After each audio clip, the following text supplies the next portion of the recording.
Good morning అండి. Subtraction. So ఇక్కడ ఏంటి అని అంటే మనం యాక్చువల్గా సబ్ట్రాక్షన్ చేసే మెథడ్ ఎలా ఉంటుందంటే మనం ఏం చేస్తాం ఇక్కడ 8, 9.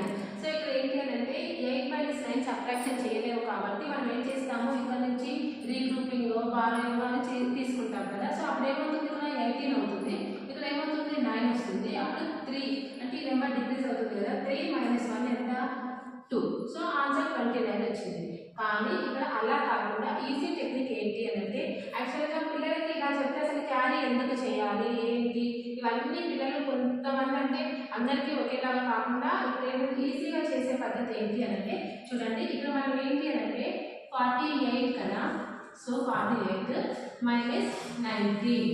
సో ఇక్కడ ఏంటి, ఇది 1's ప్లేస్ నెంబర్, ఇది 10's ప్లేస్ నెంబర్. సో ఇక్కడ ఏంటి అని అంటే ఈ నెంబర్ ఏదైతే ఉందో 9 - 8 ఎంత వస్తుంది అని అంటే 9 - 8 అంటే ఎంత 1.